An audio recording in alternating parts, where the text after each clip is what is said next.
Hello and welcome to Choose FI. Today on the show, we're trying something different, actually. I often have really in-depth conversations with my good buddy, Chris Hutchins from All the Hacks. And they're just these incredible flowing conversations of all the things we're up to. This last one, we actually had the idea to kind of stop and say, oh, we should really record this. This would make for a good episode. So let's just see what's going on in our lives. We actually decided to post it on both of our podcast feeds. So Chris's show, All the Hacks, if you haven't listened to it, it is genuinely one of my favorite podcasts. I've actually texted him twice in the last month saying that two of his episodes were two absolute game changers for me. I mentioned them in the episode, but recently in December, he had Bill Perkins on, the author of Die With Zero, and then he had the author Dan Martell on. And the combination of those two episodes just kind of hit me in a way that was really profound. So I think you're going to get a lot out of this episode. It really is just a conversation amongst friends, but we dive deep. We go into a lot of the things we're exploring, a lot of the amazing hacks that Chris has found, and it never ceases to amaze me, all the incredible things that he's just dug up somehow. And I know I instantly need to try them myself, and I almost invariably come back and tell you, the audience. So it's nice to hear it directly from Chris. So sit back and enjoy. And like we say in the episode, definitely pass along some feedback on this one. This is something we'd ideally like to do a couple times a year, but I'd love to hear from you. So shoot me an email, feedback@choosefi.com. With that, welcome to Choose FI. You're listening to Choose FI Radio.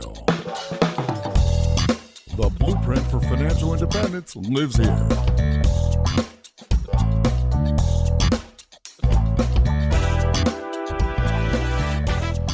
If you're looking to unlock the secrets to financial independence and early retirement, you're in the right place. Stay tuned and join a community of like-minded people who are getting off the hamster wheel and taking control of their lives in the pursuit of financial independence. Choose FI, your home for financial independence online.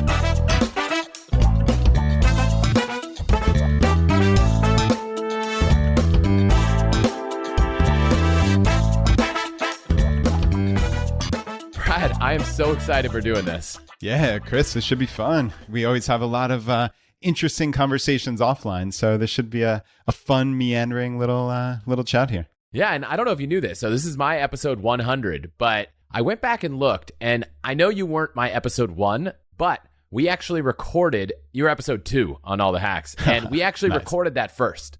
So my very first hit record on a podcast was with you. So I'm very excited and thankful for you doing that. And it's kind of fun to be celebrating 100 with you. Oh, that's so cool. Well, I am honored that I was the first guest and back for 100 here.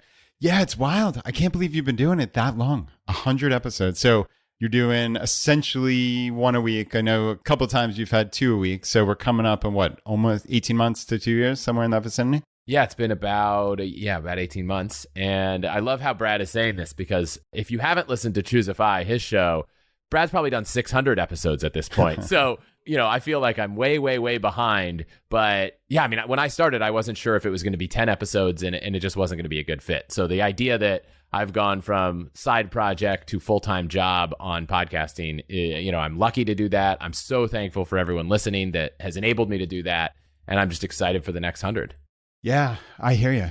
What's wild about podcasting is there's no downside essentially to trying it. And like you said, this is going on both of our feeds. I don't have the exact number because we did some wacky numbering system. As you know, we used to do like roundup episodes. So we had like 121R, which is actually one that you were on, which we always refer people back to. It's how to get any job. And that was just a great little 20-minute segment. So thank you for doing that so many years ago. But yeah, I think we did like 160 of those roundup episodes. And this is about episode 423 or thereabouts. So yeah, we're coming up right on 600. But when we started, it was just me and Jonathan sitting in a random spare office in Jonathan's house in Richmond, Virginia, talking into two microphones, right? And it cost us essentially nothing to start. And we figured, what the hell? Let's experiment with this. And if it goes nowhere, no harm, no foul, in essence, right? Like nobody's ever going to hear it other than our parents. And if it goes somewhere, then who knows what kind of impact it could have. So, I mean, that's, it's pretty wild. I mean, it's certainly podcasting is something that I never would have guessed in a million years would transform my life. I mean, I was a corporate accountant. I did corporate state tax returns, which is as horrible and mind-numbing as you can imagine. And now I'm a financial independence podcaster with 60 million downloads. I mean, it's crazy. And then to see your life transform so dramatically since the first time I met you, which I guess was through the Playing with Fire documentary, right? Yeah, I think we first met. I went to the Fire, well, I guess it's not technically a Fire conference, but FinCon seems like it's pretty rooted in the financial independence movement for my startup, because I was like, we're building software for financial planners and people who want to be better with finances. I should go to this conference. We met, and it's been a great friendship, and really kind of like how I think this episode came to be was we were just talking about things in life and catching up. And we're like, we should record this. Like, people would probably want to hear what we're thinking about, how last year went, what we're planning to do next year, what's going on with the Fire movement, kind of all the things, health and data breaches, everything. So I'm excited to just kind of jump in and kind of go through what we go through. And if this does well, if people like it, obviously reach out to Brad and I, let us know, and we can make it a regular thing. Yeah, I would love to do this a couple times a year. That's for damn sure. So yeah, let's kick it off. So, I mean, I guess the biggest thing in your world, I don't want to put words in your mouth, but I mean, you're full time now on this podcast, and you left Wealthfront fairly recently, right? It's not an easy decision, no matter where you are in life. And now, obviously, like, you have a degree of financial security that a lot of people don't necessarily when they're making job transitions. But nevertheless, that's not an easy step. And I'm curious, like, how you thought through it. Yeah, for me, I am always a fan of the side hustle to full-time hustle path. So I started the podcast as a thing on the side. I kind of experimented with working with partners, and then got it to a point where it was, I guess, big enough, financially stable enough that it was worth the risk, right? Is it financially stable enough that I would make as much money as if I had a corporate job right now? Probably not. But do I see a path there? And can I make it work? Yes. And so that was really all I needed. I still love Wealthfront, the product. I still love the team. In fact, the one thing that is sad about being a full-time creator is it's kind of lonely. So, you build, you don't have that kind of water cooler team experience that you do at a company. And so I do miss that. I still have a text thread with all of the Wealthfront people that I was close with. And, we're talking almost every day. But I felt like it was an opportunity that if a friend asked me if they should take on, I was like, yes, you should. So I needed to do it myself. I needed to kind of take my own advice. So yeah. And you had a co-host for a long time, and now you're kind of running the show. quite literally running the show. Yeah. It's hard to believe. Yeah. So Jonathan, it was probably August of last year. So yeah, we're coming 5 months and change, I guess.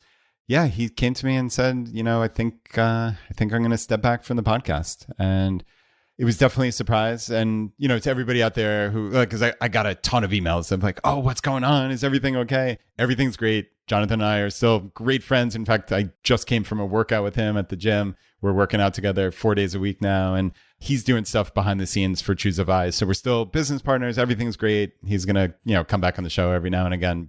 But yeah, man, it's been interesting. And you and I have talked a ton of times, talk shop actually, which is funny. Like, though I've been a podcaster, I basically just have always showed up and recorded, and that was it. And Jonathan kind of took care of everything. So yeah, when you're saying running the show, it's been a big change for me, honestly. And, I think what I've always been good at in terms of the podcast was kind of like sitting back and just listening critically and asking questions. And I mean, frankly, like for me and my like kind of skill set, that was pretty easy. It wasn't a heavy lift, right? Like I just listened and asked a couple questions here and there, hopefully incisive, interesting questions. But damn, I mean, now I've got to I have to do Jonathan's part and mine, which is Jonathan was always, hey, he was the engine behind the show, right? And the reason why I'm going into this, I'm curious of like your process is like, it is not just 2x the work for me now, like being the engine behind the show, the story arc, and then the questions. There's some like exponential factor, especially like with my brain. Like when I get done with this, I'm fried, man. I mean, normally like on a interview, because you have to essentially bifurcate your brain of, okay, this side has to think about the story arc and moving it forward and making it interesting and logical and coming to a conclusion. But then the other side has to think of questions that are interesting and, oh, what would I want to ask if I were the podcast listener? Because that's how I think of myself. And man, it is, like I said, it's exponentially more difficult. But I mean, so far, I think it's going pretty well. I've been pretty happy with, it's been 20 plus episodes now. And yeah, it's so far so good. It's been a challenge. I'm not going to lie. It's been a challenge, but it's been good. Yeah, I think people that are listening think, oh, yeah, podcasting, it's so great. You just hop on, have a conversation. But there's a lot of work behind the scenes.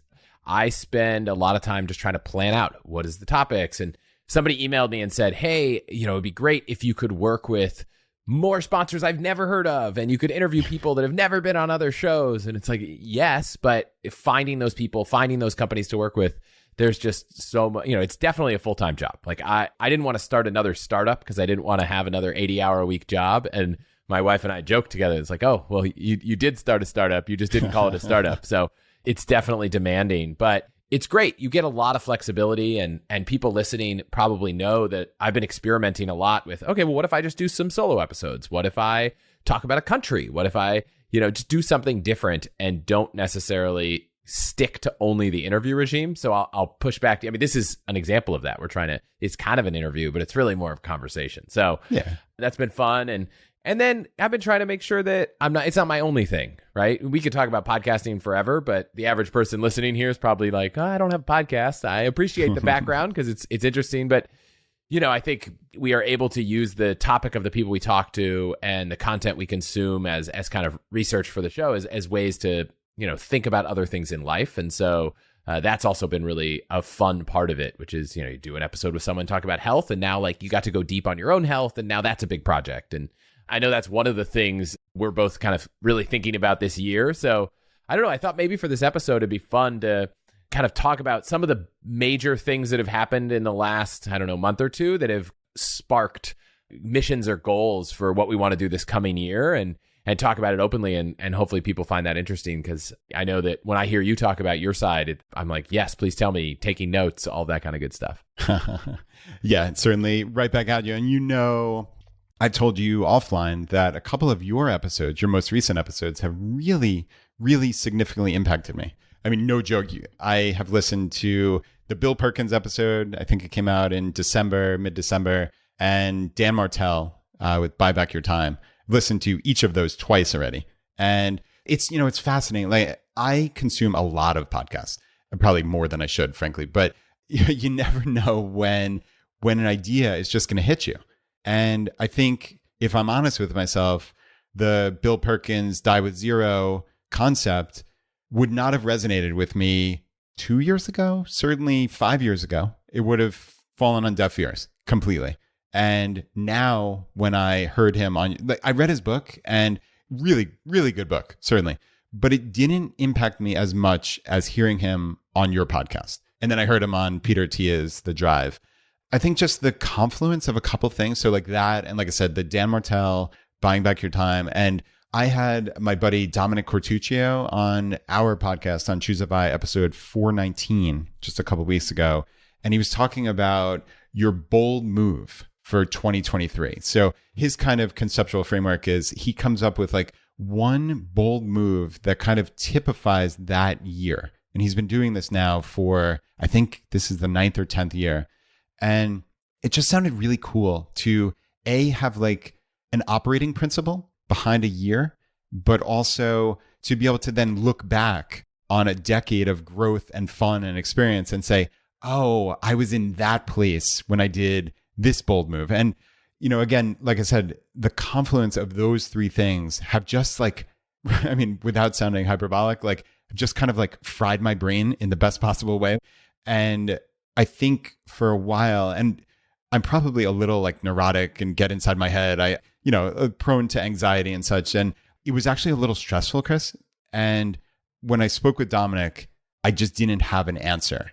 And then hearing Perkins and Martell, like, I think it crystallized to me that I need to explore more. Like, I need more fun in my life. I guess like what I actually hit on was my healthiest year ever.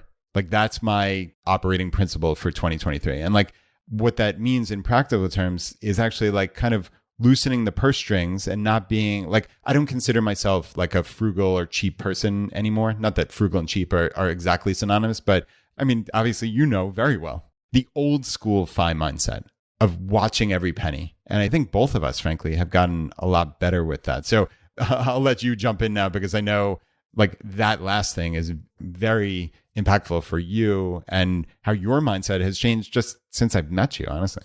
Yeah, it's funny. When I first found the financial independence movement, I was like, oh, this is great. This is how I've been living my life, which is like save every dollar possible, find every hack there is to spend less on everything you want to do, whether it's house hacking or travel hacking or anything, so that I could save as much as possible. Now, my original goal was to do that because I hadn't found a career that I loved. And I was like, I can't work a job I don't love. So there was a real reason behind it.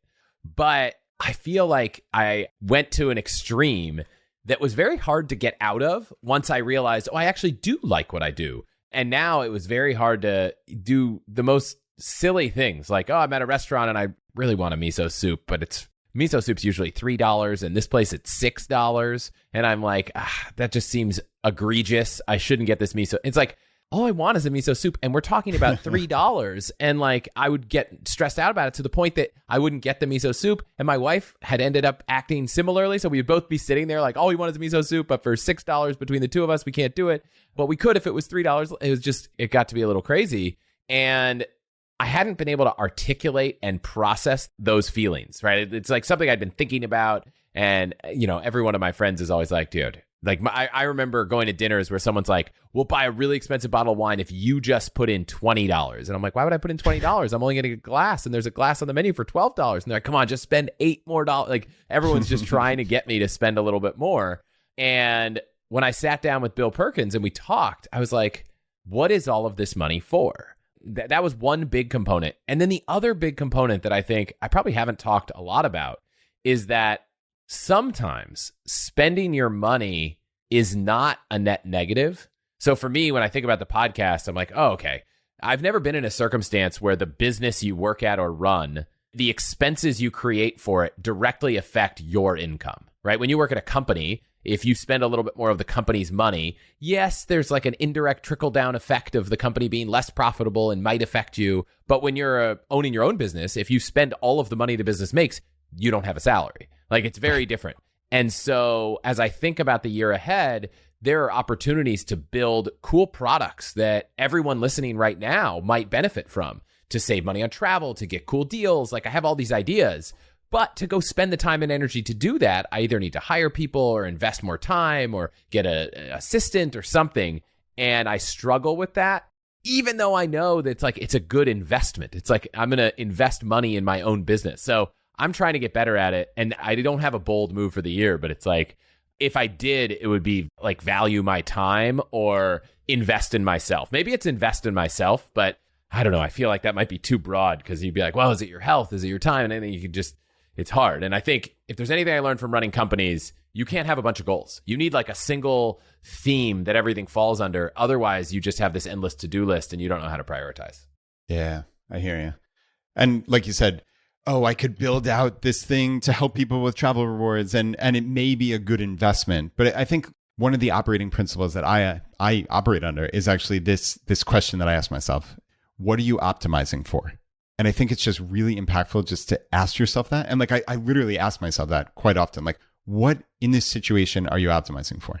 I mean, from my daughter and what high school she's going to go to is, okay, what are you optimizing for? Are you optimizing for signaling of, look how smart my kid is? Are you looking for, hey, this is a nice neighborhood school where she could be on the marching band and we don't have to drive her halfway across the county? Like, what are you actually optimizing for? Are you optimizing for elite college entrance? So that's something that's been rolling around in my head. But like, what truly, in your instance, are you looking to get out of growth?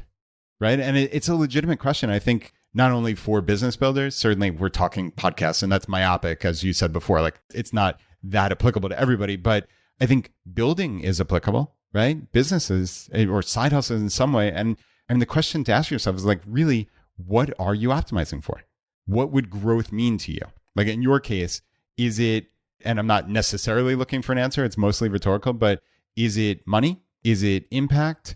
Is it building something new the world hasn't seen that like only Chris Hutchins in his inimitable style with hacks can put together? Like, is it some alchemy of all three of those things or something that I didn't listen? Like, I think it's really important to like ask that from the outset, because you might get down a road where, hey, this is a good investment, this is going to have impact, but damn if it isn't going to take up 40 hours a week out of my 168. Is that worth it? You know? Yeah. And I like to sleep, so 168 just isn't a real number in my mind. But no, it's a really valuable exercise. And, you know, I had Sahil Bloom on the podcast by the time this comes out, maybe a week or two ago. No, a week ago. And we just talked about like doing that personal annual review and like going back and thinking through he has like, here are 7 questions to ask yourself to reflect on the year past, which I think is just a really valuable exercise to try to figure out, not necessarily just to reflect, but things like what created energy last year, or, you know, what drained energy. Like, how do you do less of that thing and do more of something else? And so I don't know, that if that's not something that anyone listening has done, I would encourage it, because it's really helpful before you start planning for this year to figure out what worked well, what didn't work well, and what can you optimize for based on how last year went. And then you can start to focus on, what do I want to focus on now? And, you know, it's funny because you and I both kind of cut our teeth in the financial independence world. And I think most people think that we spend all of our time, you know, optimizing our money, when I think in reality, that is one of the few things in terms of like our investments and our savings and our bank accounts. It's like one of the few things we spend almost no time on. You know, it's like this funny paradox of like the people who care about their money the most and talk about it the most actually spend the least amount of time thinking about it and use it more as a tool. So it was funny. I don't know if you saw. I know you did, because you sent it to me. Sam Parr posted this thing on Twitter where he's like, would you rather earn 8% guaranteed forever? And we'll both link to this in the show notes. But at the expense of, you can never invest in startups, you can never buy stocks. And so many people were like, no, I wouldn't. And it's like, what? You know, so many people just really get caught up in that like eking for return. So I don't know what your reaction was to that. But for me, it's like this year, I'm not trying to turn the dials on my investments. I'm trying to focus on my life. Yeah, focus on life is the critical part. And yeah, like you said, it is kind of this funny paradox that for people like us who have always been attuned to our money, really probably our financial lives are the easiest part of our entire lives, because it's on autopilot, right? Like that's how I have my whole financial life set up. I kind of famously say I spend 10 minutes a month on my finances, and that's maybe a little bit of an exaggeration. It's probably ever so slightly more than that, but not that much more, right? I mean, you set everything on autopilot. For me, it's stress minimization. So that's how I kind of conceptualize my finance. So I'm not looking to optimize every penny. I'm looking to optimize for stress mitigation. So what that means in practice is I'll keep a little bit extra money sitting in my checking account, 5 or 10 grand, whatever it is. It doesn't even matter. And then I don't have to worry about timing. Like, oh, I have a big credit card bill this month. Who cares? There's a big buffer there. So I never want to have to think about the timing of anything. So all of my transfers happen pretty much on autopilot, except for a couple random, HSA, I max out on January 1st of every year, but I have a little task in Todoist, which is my task manager, and it's just max out HSA, and then I never have to think about it again. But anyway, wanted to touch on that for sure. But yeah, this thread from Sam was so interesting, and it's especially fascinating. So Sam Parr is one of the co-hosts of the My First Million podcast, which both you and I thoroughly enjoy. And interestingly enough, Sean Puri is his co-host. And he basically said, I asked Sean and a few others this question. I'm shocked at how many said no. They'd prefer to buy individual stocks and other things in hopes of a return greater than 8%. They want to manage their own money. This baffles me. And I actually wrote back to this, which Sean wrote back to, and I don't think was altogether thrilled, but I said, baffling and just silly. Sean is a poker player, so he knows better. The highest likelihood of success over an investing lifetime is to match the market with low fees. Everybody thinks they're Warren Buffett. They're not. Match the market and get rich. Find your fun in real life. And I think that last part was like, especially like the point that I wanted to make is for most people, like a lot of these people on this thread were basically saying like, oh, but I learned so much. I get fun out of this. I mean, my argument is there's so many other ways to actually have fun in life. And Sam's actual original post said, you can still build your own startups. It's just, you can't invest in this wacky stuff. And I think for me, I look at life through the lens of like a poker player. What increases my odds of success long term? So it's like the aggregation of marginal gains, right? 1% differences might not make a difference in the short term, but over a lifetime, if you make the right decision over and over and over again, thousands of times, it's going to have an effect. It's going to have a positive expected value, right? Plain and simple. And I think if you put a gun to someone's head and say, are you going to outperform the market net of fees and net of taxes, essentially, from all your wacky trading over a 50-year time period? No. I mean, virtually nobody is going to outperform. So you're willingly taking a lower net worth for no reason whatsoever other than to have fun and to just be an idiot, essentially. It makes no sense to me. It's totally illogical. I don't care how much money you have. That makes, you can tell this gets me hot and bothered. It makes no sense whatsoever. Go out and have fun in a million other ways. But to me, money, it's about maximizing net worth, especially if you can do it the brain dead way by investing in index funds, right? Like if the easiest way possible to maximize your net worth is the no-brainer way, man, that's a win-win in every possible way. Why would you not pick that? I'll play a slight devil's advocate, which is I'm not I sure. thought you might. Yeah. I'm not sure that picking stocks is the alternative that I'll put in this camp. But I do think, and the question kind of carved out the ability to start your own companies. But I do think that I've seen lots of people in my peer group and my friend set who've taken their money and built companies and taken their money and launched products that have generated returns that exceed, what an index fund or a set of stocks would do. So that's true. I do think there is some uncontrollable instinct. I love this thing. I want to bet on it. It's like betting on yourself because you have this belief in the world. And I like to do that with a small part of my portfolio, but it's so small that it doesn't matter. And I would give it up if I had to. The big thing I'll say is all of the investing advice. If you asked this question 3 years ago, before the pandemic, and you said, stocks and bonds, how correlated are they? It's like historically, they're always not correlated. The 60-40 portfolio is always going to do great. That's why you diversify.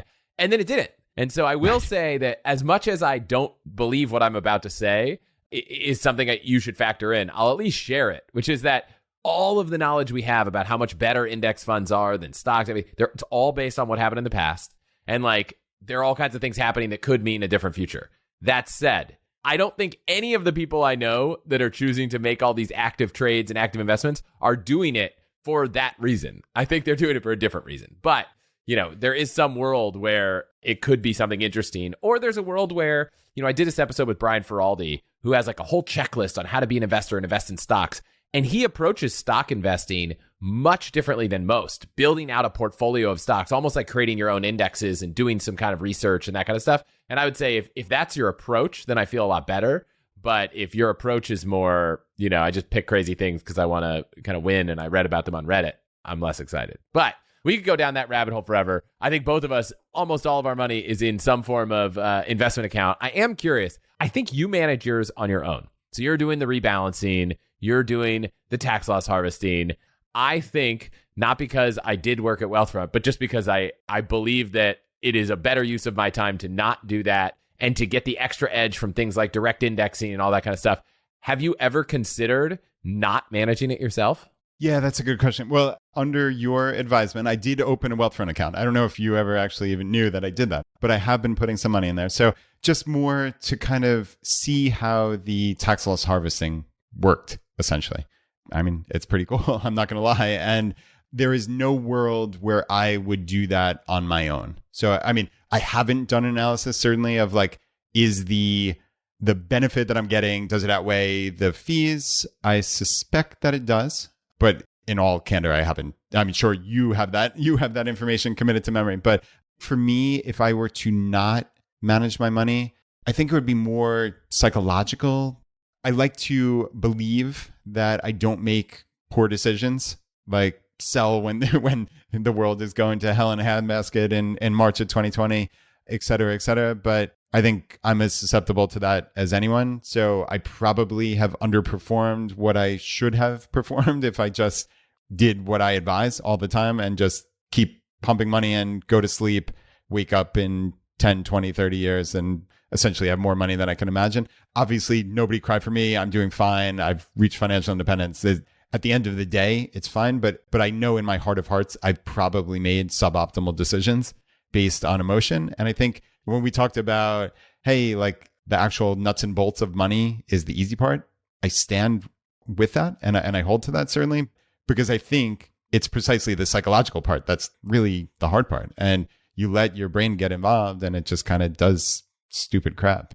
For me, one thing that was interesting was I've always noticed that the financial independence community, myself included, always hate fees. Like it just is one of those things that people just hate paying fees. And so I know that that's been a lot of the aversion to an investment advisor, a financial advisor, a robo-advisor, any of those things. And what really changed it for me one time was I had created this portfolio that was like 8 index funds, and I was going through trying the process of rebalancing and managing it and all of that. And I remember at one point I was like, what trades do I have to make? Well, I have to sell these 3 to rebalance. And it was just like, I actually wasn't sure if I could make the trades. And then I was like, well, I don't know if these trades are going to have to clear before I can rebuy. And so I just kept pausing. And I watched the market move and I was like, what am I doing? Like, I don't think that doing this full time is a priority enough that I'm doing it. I have to offload it. The added benefit was that, you know, things like direct indexing, when you can start to break apart the index fund and actually say, well, instead of investing in the S&P 500 or Vanguard at VTI or VTSAX, you can just buy all the individual things. Well, obviously that's completely untenable for a person to do and go buy hundreds and hundreds of stocks. But there's some advantages there when it comes to being able to tax loss harvest with 100 or 1,000 or 500, or, you know, whatever number of stocks. So we could go down here quite a bit. I will attempt to pull back and stay on the money theme and just think, okay, so we're talking about money. We've identified not focus on that side of money, but what are we focused on and how do we spend it? Are there things that you think next year you're going to spend more time thinking on when it comes to money or how you spend it? Yeah, without a doubt. And like I said, your podcast has kind of helped inform a lot of this. And I think for me, it's experiences and health. So those are the 2 things that at this point I am prioritizing.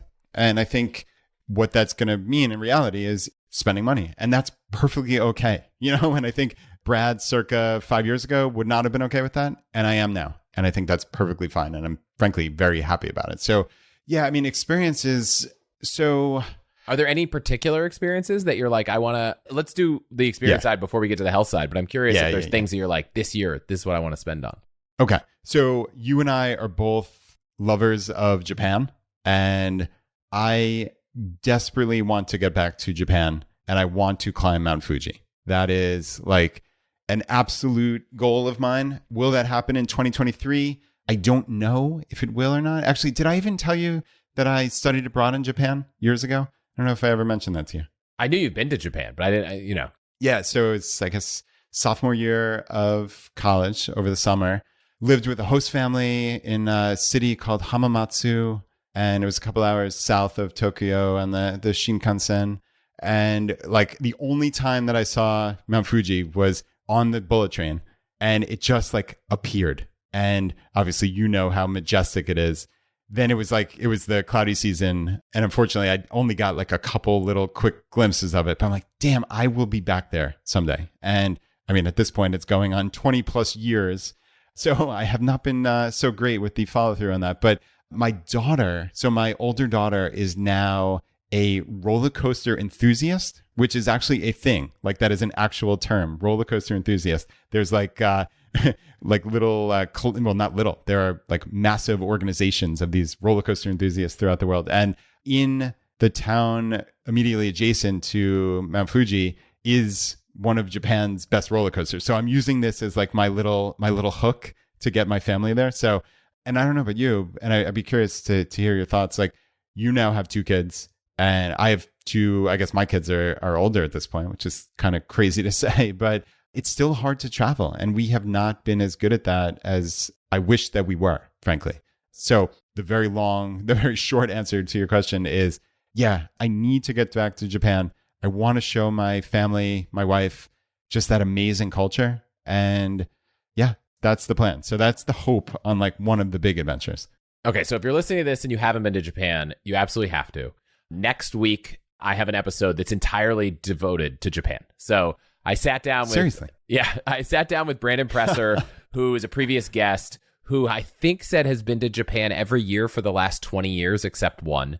He's written, I don't know, 5 or 6 guidebooks on Japan. We sat down. The episode's going to be long. We might even split it into 2 next week because we were talking for a couple hours. But it is like the goal was to be a masterclass in planning a trip to Japan. Overview of the culture, the people, the travel, the transit, Tokyo, Kyoto, other places to go, some hot spots that he loves, some unknown little corner places. So if Japan is anything you've ever even considered, you should listen. And I'm going to try to fit into this incredibly long episode at the end a little thing about like, how do you use your points and miles to get there? Because that's what I love. Like, how do you make it an affordable trip? Because Japan is known for being expensive, but so is San Francisco and New York and LA. And somehow we all make it easy. Like we all find ways to get to those cities. So yes, Japan should be on everyone's list. I've been 4 times and it's still on my list.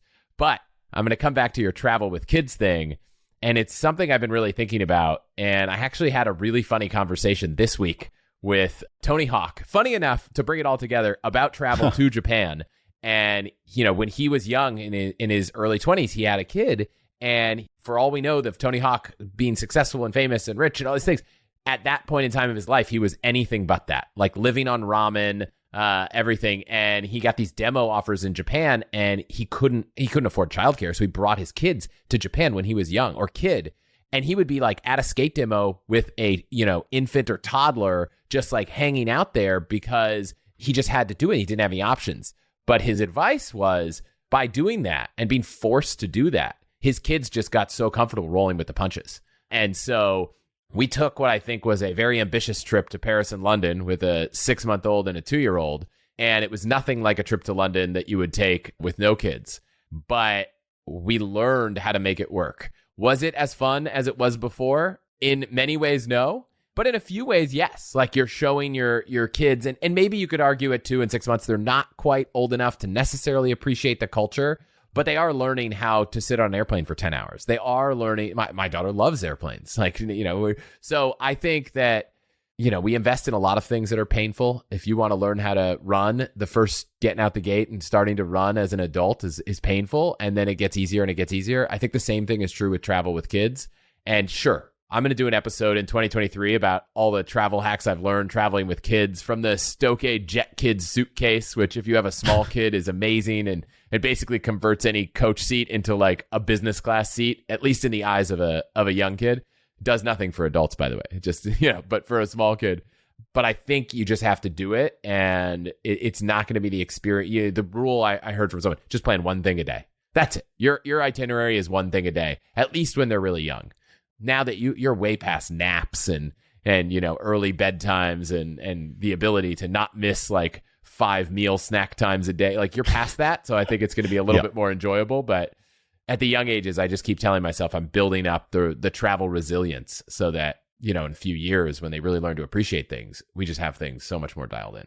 Yeah, that's cool. I like that. And yeah, it's funny. My kids at this point both go to sleep after me. So I'm like the old man that goes to sleep at 9:30. I'm like fanatical about my bedtime. So yes, I do not have to worry about nap time anymore or schedules. But nevertheless, like I said, it's you have to make the effort. And I think kind of going back to your question about experiences, I think it's about making the effort. You talked about the loneliness of maybe not being in the office and not being around people all the time. And I think, frankly, working at home, and regardless of whether we have conversations like this or not, and also being financially independent and being home and all of your friends are at work, I mean, you have to make an effort to actually see people. And I think it's very, very easy to get into a rut. And I think I have been in a rut for a while in terms of actually making the effort to see people that I want to see and do new things. And I think like that's another thing, as you can tell, I'm a fanatical listener of all the hacks, right? Like one of the things you've talked about, and I think you've been bad at this over COVID, but like that one thing a month. Yeah. And that just always resonated with me. I thought that was super cool the first time that I heard you talk about that. And again, with like the operating principles, like, can I be looking for adventure? Like, do I have an answer to your question right now, Chris? I don't. Like, I could BS, like, I'm going to learn how to, I don't know, do archery and drive race car. I could BS anything you wanted right now, but it's not true, because the only thing that I know for sure right now is like my aperture is open to experience and fun and connection. And like, those are the things that are like rolling around in my head of, in conjunction with Die With Zero from Perkins. It's like, hey, you have some money, you have some time, and you have people you haven't seen in a while. Like, what would it look like to get together with people and to do something just cool and different, and that I normally wouldn't do because I frankly haven't done it for years. So I think that's where I am right now. So yeah, the next time we do this, hopefully I'll have an update for you. But as opposed to it being, oh, it stinks that I don't have any answers right now, I look at it the opposite of like, I'm just wide open to, man, wouldn't it be cool if I tried a handful of new things this year? I mean, I don't even know if I can be as adventurous as you with the one a month, but what if I tried 5 new things and just tried to explore? So anyway, long story short is I'm gonna see how this rolls. So you used to do one of these a month, and obviously with COVID and the world shutting down and you having kids, how has that changed, and how are you looking at it now? So I think the thing that I talked earlier about my goal for the year, my bold move is going to be about valuing time and that kind of stuff. So I think what that allows you to do is make time for whatever that thing is, whether it's something you want to learn, whether it's something you want to do. I was talking to someone the other day and they were like, we're going on a trip without our kids. Our parents are going to watch. And they had not done this. And their youngest kid is almost 5. It was 5. This is the first trip they're taking alone. So like, and it's a weekend trip. It's not a crazy thing. So I think you can make a lot of experiences that aren't the experiences of years past, where it's like, let's take a 2-week backpacking trip yeah, that's a great experience. I just pulled off the bookshelf, Ben Nimpton, who I had on episode 36, who wrote this book called The Bucket List Journal. And the reason I pulled it off is because I'd encourage everyone to check this out. We did an episode. You can get some of it there. But he created this journal that is about a list that he created with some friends, and it's an insane bucket list. But he created a book to help people create their own. But the thing he did that I think is so great, and I'm reading his do's or don'ts. It's like, do's, go on a date a month, like run 5 miles twice a week. He was kind of trying to give people ideas, but he breaks everything into categories. And he breaks it into travel and adventure, physical health, material, creative, professional, intellectual, financial, mental health, relationships, and giving. So I want to encourage people that when you hear us say experiences and things you want to do, and you want to think about how to be ambitious with your years ahead, don't assume that every experience needs to be like jump out of an airplane or like the traditional like big audacious experience thing.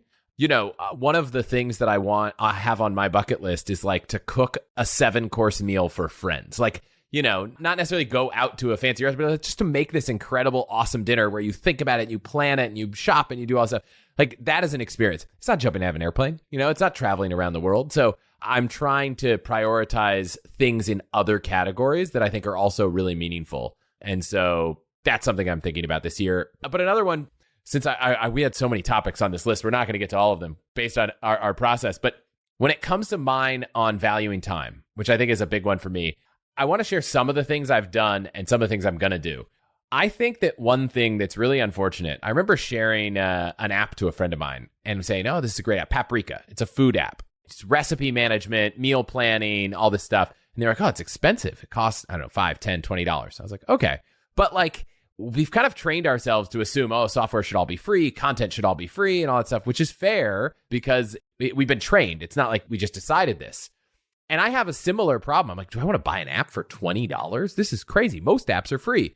But then I'm trying to equate things to how much is this going to make my life easier? And of course, $20 is a good amount. So there are a bunch of products that some of which I've partnered with, some I haven't, because I'm just such a big fan. So Paprika is one. It costs money. And I love it. It saves me so much time. We meal plan on it. We grocery shop on it. I think it's great.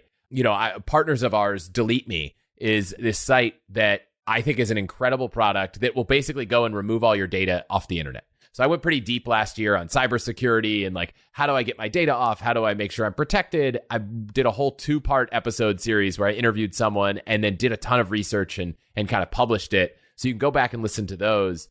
But that was one where I actually started and I was like, you know what? I don't know if I want to pay for a service that's going to go delete all my information off the internet. I could just go to every individual data broker website and do it. Like, why would I pay for someone to do this for me? And then I started doing it. And one, I found that I spent 5 or 10 hours and I wasn't finished. And I was like, this is crazy. Like, I do not value my time. And then 2, after I did it manually, I was like, you know what? Let's at least see if I got it all. And I didn't.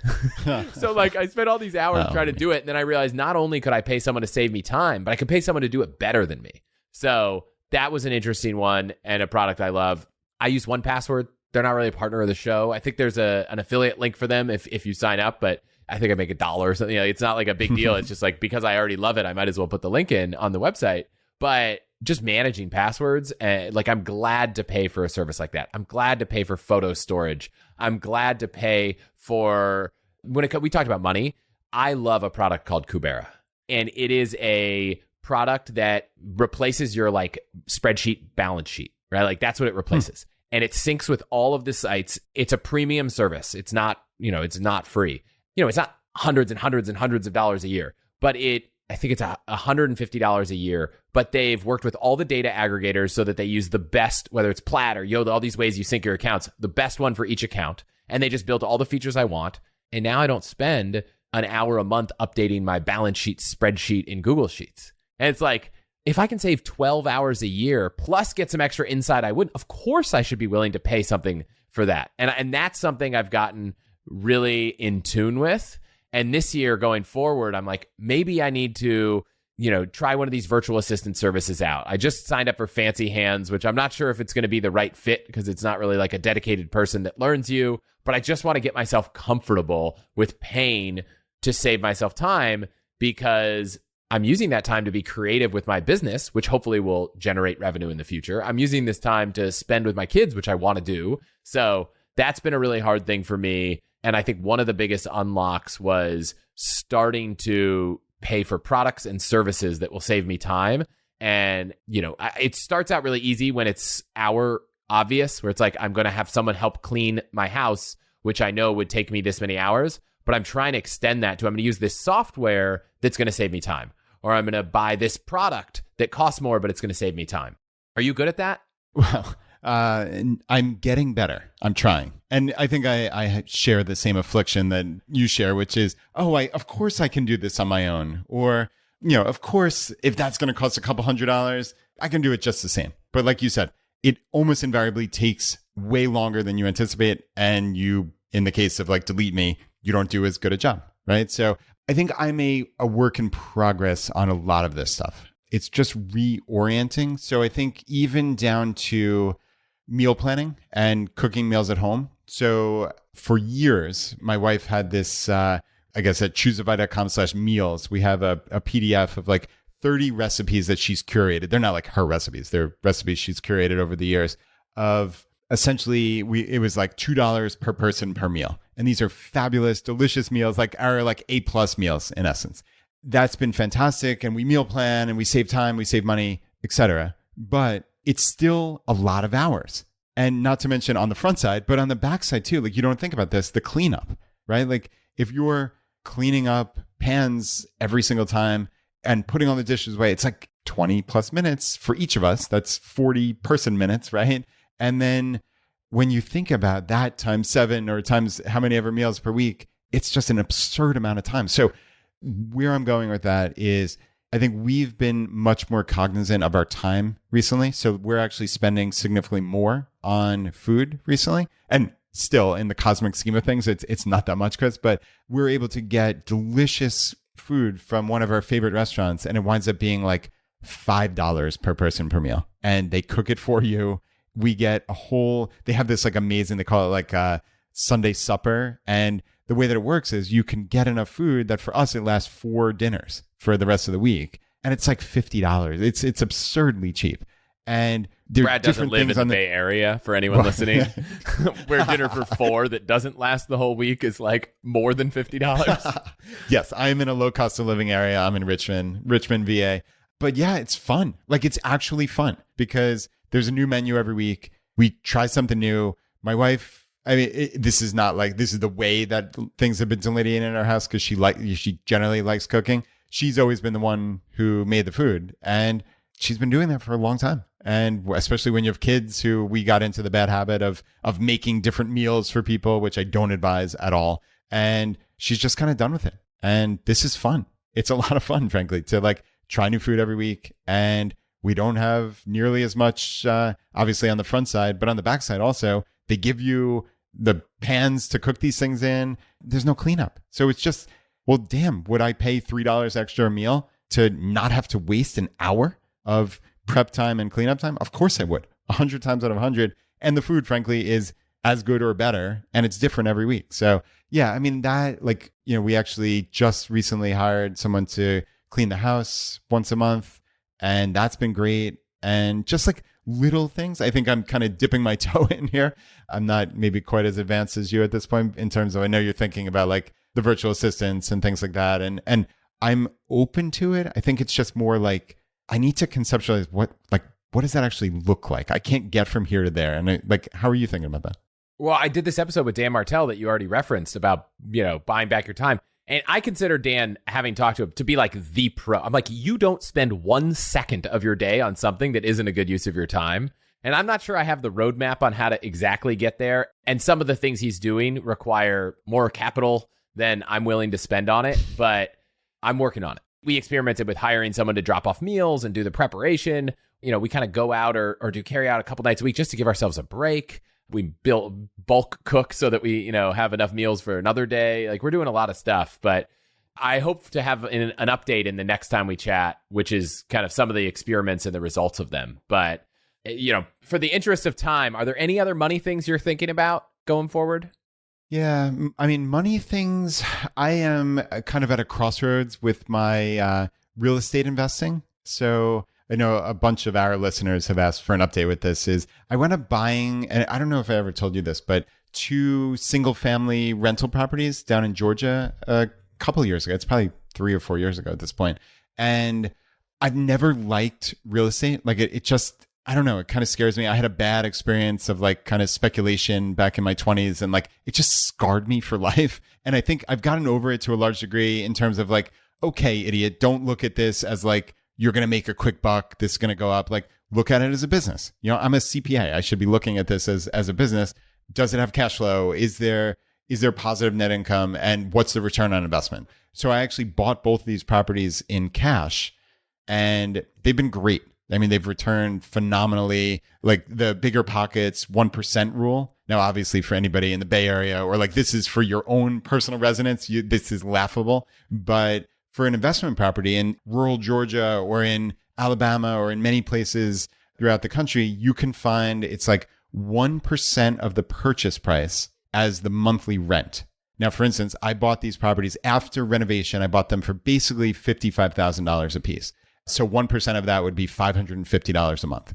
So that would be then like a 12% gross return per year. But actually, Chris, I rent them for like $750 and $800 a month. So it's like 1.5%, which is phenomenal. And so far, and it's a small sample size, obviously, but I haven't been hit with any major extraordinary expenses. Obviously, there's always stuff that comes up as a homeowner or a landlord, but they've returned phenomenally. And then that brings the question, okay, yeah, I kind of don't love real estate, but these have been like an unmitigated success. And then I had Alan Corey on the podcast a couple of weeks ago talking about, hey, that sounds great, but what would that have looked like if you had bought 8 of these with 25% down instead of 2 with 100% cash in essence? And what about those index funds? Those index funds, they're so easy. There's no overhead. Oh, index funds are so easy. And that's the constant tension in my life. I just want simplicity. Simplicity is everything to me. But the diversification, chasing those returns. Yeah, those returns. And right? I mean, that's what it comes down to. Like, you can know intellectually, but damn, those returns are great, right? And like, is that a small sample size? Is this replicable? Am I going to not sleep as well at night if I have a mortgage on something? So yeah, these are all kind of rolling around in my head. Or what are your time adjusted returns? Because, I promise you that buying that rental property and managing that rental property has a cost of time that is greater than how long it took you to buy VTI or VTSA or whatever index. Yes. And I don't know if there's an easy way to factor that in, but I don't know. For me, the only real estate that we have other than our primary residence is a fractional home that we own, that we stay in. And like, that's it. Like, we're not trying to rent it out. We're not trying to make money. It's just a good way for us to be able to have another place to go to. But I don't know. I've always struggled with this. I did this episode with Brandon Turner, and he has all these, like, a real estate empire and, has amassed a net worth far greater than both of us combined through real estate. But every time I think about it, I'm just like, I don't know if I want to play the game. Like, it's just not, it doesn't excite me. Being a landlord is not fun for me. in any scalable thing, right? I just published a newsletter as we're recording this today, but last week about house hacking. Love that concept. Like if we could build an ADU in our house, it would be awesome. Being a one-off landlord and taking on that kind of little work is not too much, but actually like turning it into a profession and doing it, it's for a lot of people. And I think a lot of people do really well with it.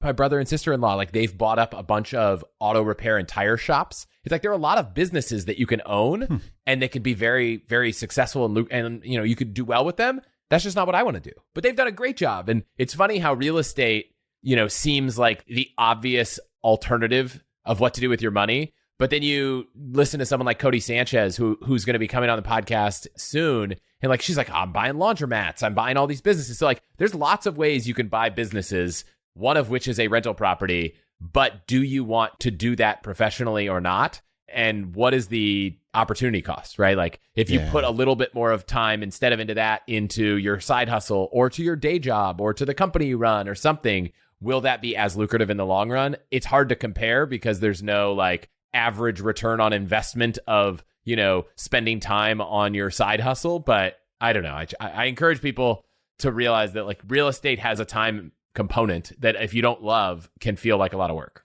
Yeah. And I think a lot of the real estate people who pontificate about how wonderful it is, I think there's a large degree of survivorship bias to it. I mean, frankly, like you don't hear about all the people that got wrecked by leverage and just made stupid decisions. So I think there's some aspect of that, certainly. And no matter how I run the numbers, like even without factoring in leverage, because anytime you factor in leverage, there's always that risk of this going kaboom, right? And let's be perfectly honest with ourselves. But without leverage, even that 1% rule, there are very few people, very few markets in the country that can find that 1% rule. Again, 1% of the purchase price per month in rent. Yeah, you're not going to find it here.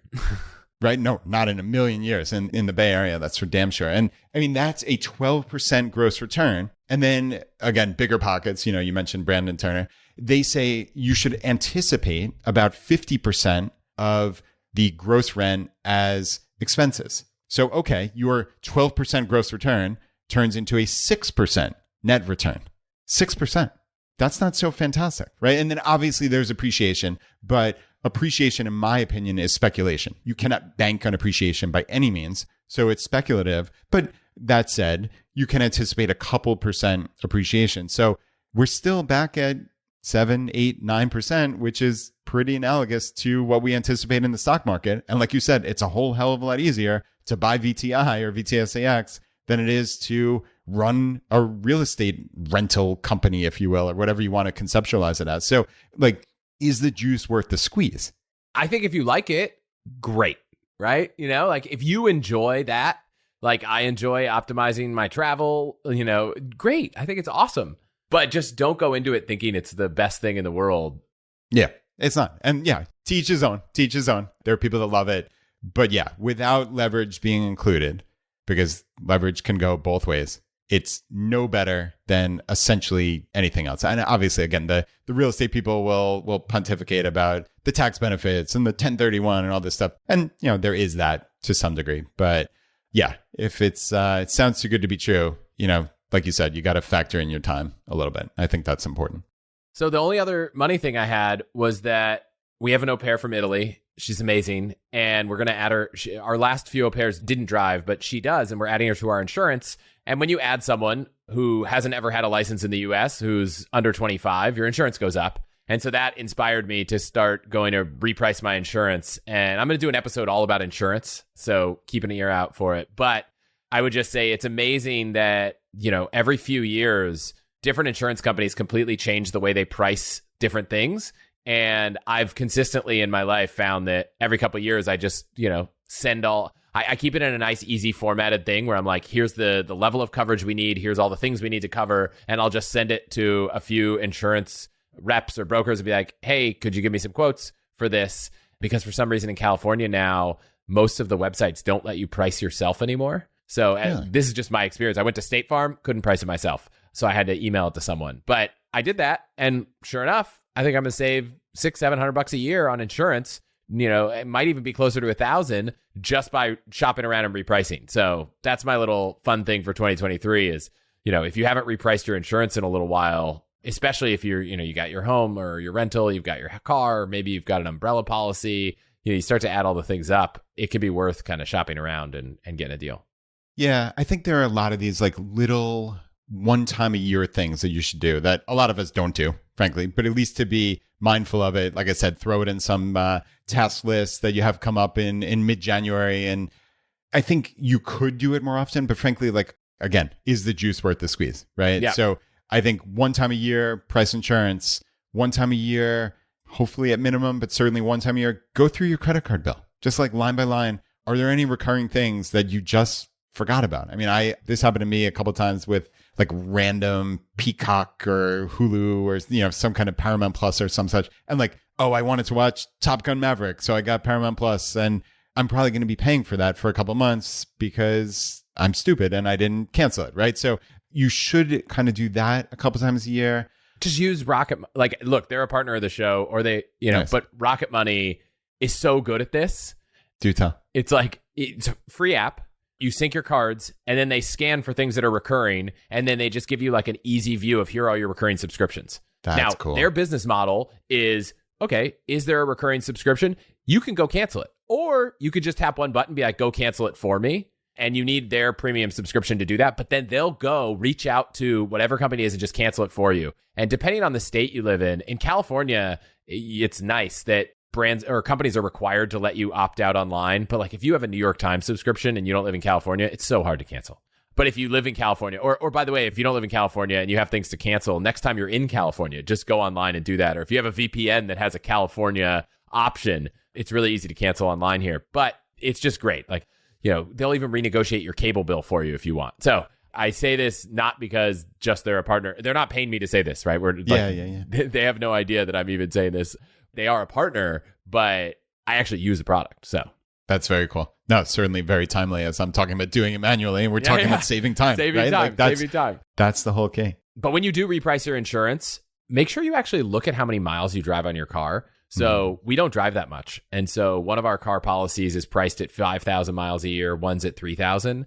But if you don't tell your insurance company, they price it at like 10 or 12,000 a year. And you can actually save a ton of money if you don't use your car a lot. And I think a lot of us now that we're working from home more might not be driving as much as you used to. So you might be overpaying for insurance, even without switching carriers, just because you didn't tell them that you're using less than whatever they set as your average mileage. That's a cool tip. I like that. I mean, that's easy. Hey, just a quick email, quick phone call. That's cool. Yeah, I mean, again, I think we're describing like, how do you do simple things that it's just not going to take a ton of time? But like, and you've heard me reference Todoist a bunch of times here, but like, I want to offload, Chris, everything out of my brain, everything. So I have all of these recurring tasks, and I don't think that's the best answer. I'm sure you have, knowing you have some better answer than Todoist. I don't doubt it for 1 second. But for me, it's like, okay, if I am 100% essentially adamant about putting everything in my life into Todoist, then I don't have to think about it ever again. So if a task comes up, even down to like, I just renewed global entry. Okay. And I think literally the next time I have to renew is 2027. So I just quite literally put the task in. It comes due July of 2027 for February 2027. And now I never have to think about that ever again, because I know when 2027 rolls around February, I'm going to see that. And I'll just very quickly, I have the URL for where I need to renew, and it's just there. And the psychological baggage of getting all of this nonsense out of your head, when you free that, truly, it's like the most freeing feeling you'll ever experience. Because think about like all of those things that are rattling around in most people's heads of, oh, I have to do this next week, and then I have to make that phone call 2 weeks from now, whatever. You don't have to do that. Just get it out of your head, put it, in this case, on digital paper, and your life is so much better. So that is probably like the thing that has improved my life most significantly in the last couple of years. But again, like I said, you have to be 100% compliant with it. Because if you're not, then you'll always have that nagging doubt that, oh, is it really in there? Can I really trust this? But when you can trust it 100%, you're golden. So I don't know. Do you use anything like that? I do not have a good system like that. I do use this app called Trustworthy, which I'll call like the family operating system, where you can basically store all of your IDs, your vaccination cards, your passports, your tax returns. It's like a secure, organized repository, right? Like you could have a Dropbox folder and put all this there, but it's not as organized. This has an app So when I'm at the doctor's office and they're like, can we reconfirm your daughter's insurance? I'm like, yes, I know where her insurance card is. You know, you get in a car accident, where's your car insurance? I know exactly where that is. And then on top of that, I like it because it just, you can nominate a person, which for us is like my sister and my wife, sister-in-law. It's like, if something were to happen to you, let these people through some verification have access to all of our stuff. So we just store all of our stuff there. And it actually has a feature like this. You upload, your passport or your driver's license and you put in the expiration date, and then they remind you, hey, your driver's license expires in 6 months. So it's a little bit different in that it's not in one central repository. But for a lot of those kind of expiring things, I have that in there. But I do think that I have not found a task management solution that I love. I got to work on that. But we are well on our way to filling an episode, and we had a whole topic of health. Do we want to jump into that? Do we want to do that again the next time? What do you think? Yeah, it's a good question. I mean, we could probably talk for another 45 minutes on health alone. Maybe we give a quick overview, because I suspect, like we said, with a lot of this stuff, we're at the beginning of the year here. We're both exploring. And I think what could be cool is for there to be some accountability to the audience of, hey, we're going to actually follow through on this. Because I think that's what we tell our audience all the time is it's great to take in information, and that's all well and good.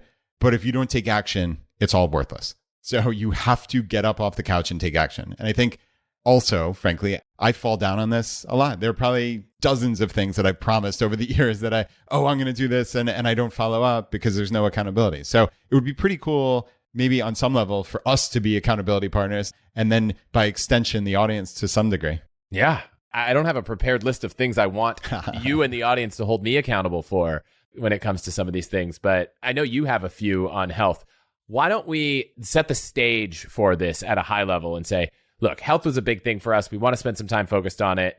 I don't want to end up having a 4-hour episode, by the time we get through all these topics, although maybe people do. So one, if this is interesting as an episode, definitely reach out to Brad and I. If you're listening to All the Hacks, reach out to me. If you're listening to reach out to both of us, it doesn't matter. But let us know so we know, should we keep this up? Should we keep doing this? You don't have to send a long email. You can send Chris at All the Hacks and say, do Brad again. I'd rather get the feedback than get this really nice response. So whether it's on social or email or whatever format you like, I'd love to know what people think of this. And so we can come back and finish this whole health thing. What do you think? I think that's great. That's a great idea. And yeah, same for either your audience or mine, feedback at chooseavi.com, or just get on my newsletter at chooseavi.com/subscribe. And when you hit reply, it literally comes to me. So I'm the one who'll be reading all those emails. So yeah, let us know what you think about this. We kind of conceptualize this as, like you said, a conversation, just kind of a random show of, hey, what's going on in our lives? And I think just to set the stage for this, certainly for next time, is,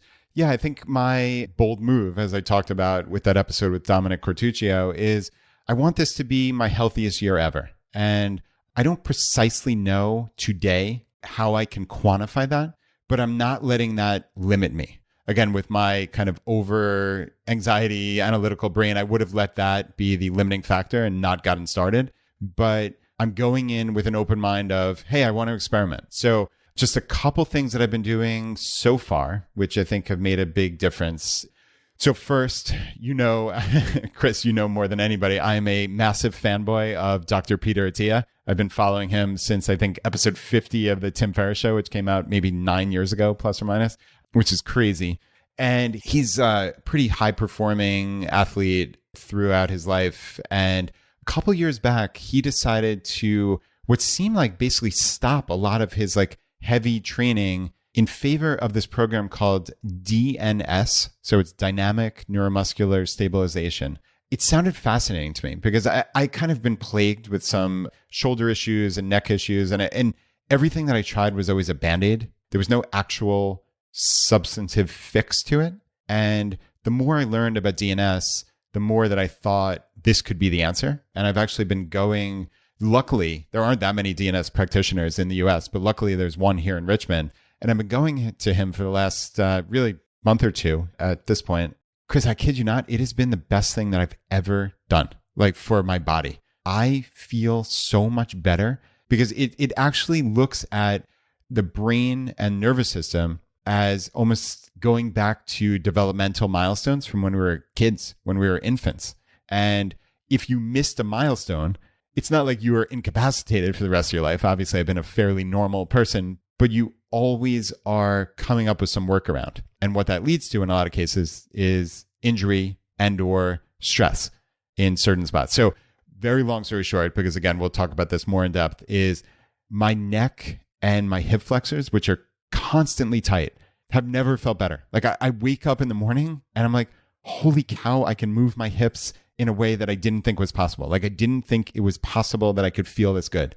And that's just from a handful of times going to this DNS doctor. And again, with the experimenting and not worrying about money and just trying to explore this, like it's fairly expensive. That's not covered by insurance. So I'm paying out of pocket every single time I go, but it's working. And I would be foolish, in my opinion, to not do it and to not continue just over dollars, which, as Perkins would say, when you wake up and you're 85 and you have more money than you could ever use, are you going to look back on whatever? Now he would talk about experiences and memory dividends and all these things. But like in my case, I might get extra years of vitality out of spending this money. So to me, it's an absolute no-brainer. So there's that. The other thing is like morning walks.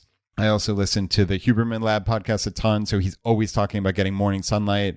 And easiest way to do that is just go on a walk. And it's just wonderful to be out in nature, peaceful in the morning, nobody's around, you get some morning sunlight. It's just been like these add-on effects. And then I guess the third and biggest thing, though this is the newest, so I don't have all that much to it, is I hired an online fitness coach who I found through Twitter. I like to believe, at least, that I'm fairly discerning with, all the things that I've learned kind of synthesize into a base of knowledge. Obviously, there are charlatans online and on Twitter left and right, but I found someone that I believed in what he was espousing, and he wound up having this program.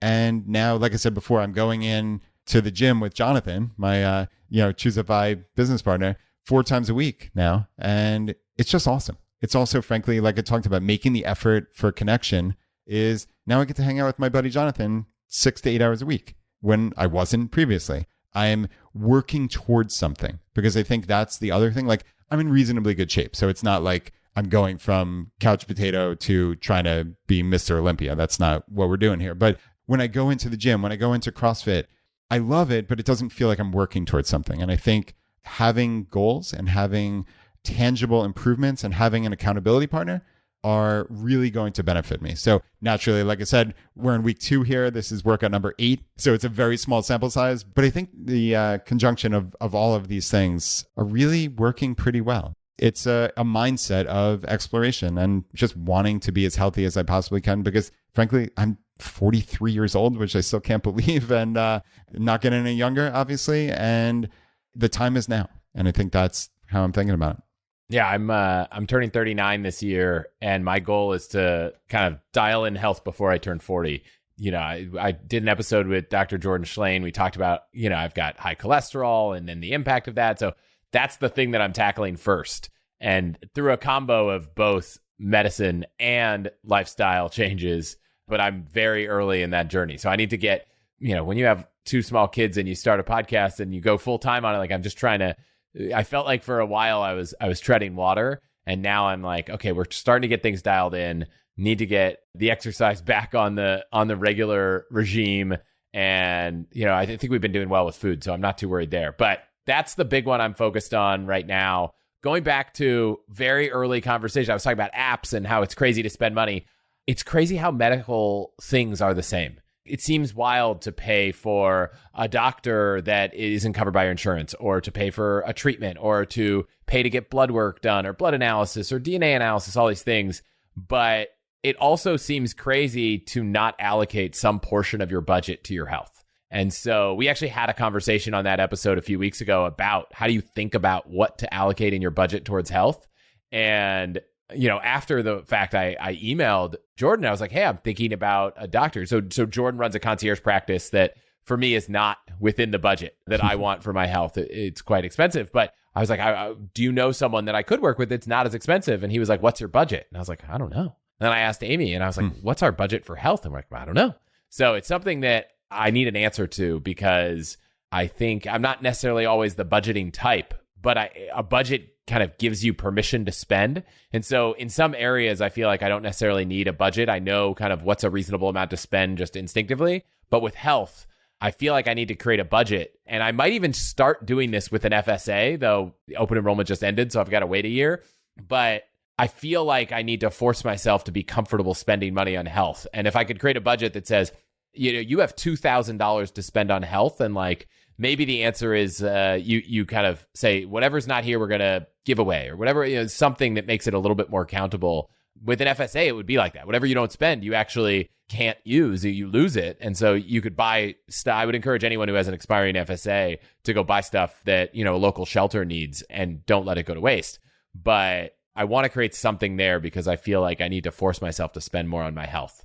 And no, that's a big one. So we had a whole list of 10 or 12 bullets of what we want to focus on with health. We're going to have to save that for the next time. Yeah, to be continued. And we didn't get to travel and some of that stuff. So we got a lot. Kids, Brad's superpower is teaching his kids how to all these amazing lessons. So we're going to get to that. But I feel like we hit on a lot. I'm like jazzed to go do a lot of the things we talked about that you shared. This was awesome. Yeah, this is amazing. I knew this was going to be fun. It worked out even better than I anticipated. And yeah, it's pretty wild. We have so many of these things, A, to follow up on. Like we said, this will be some accountability, but B, yeah, there's all these topics we didn't get to. So I'm up for doing this. I mean, a handful of times a year minimum. I think this would be awesome. And I think it'll be fun and super valuable. And, obviously it's always good to talk to you, my friend. So selfishly, that's the best part. Yeah. So I would say if you're listening, if you like this or don't like it, I mean, genuinely, if you listen to this and you're like, this was not a good episode, please let me know. Like, I want to create content that you like. Brad and I can have this conversation and not record it or record it. And so we're going to have it anyways. So let us know. But if you do like it, send us topics that you think would be fun. I get a lot of Q&A from people. And one thing we didn't do was talk about things like that. I think sometimes Q&A episodes I do, it's like, let's run through these questions. But if you think that you have questions that might be better suited for a conversation than just a response, send them in. And unless we get a bunch of bad feedback, we'll probably do this again and we'll see where it goes. Yeah, sounds like a plan. Awesome. Very, very cool, Chris. Always good to chat. And until next time, like you said, please send in the feedback. Everyone listening, we'd love to hear it. And the cool thing is we could talk about anything. Yeah. That's what's fun about these conceptualized random shows is it can be anything. So if you've got questions for us on, I think we have a pretty good background. So keep them coming.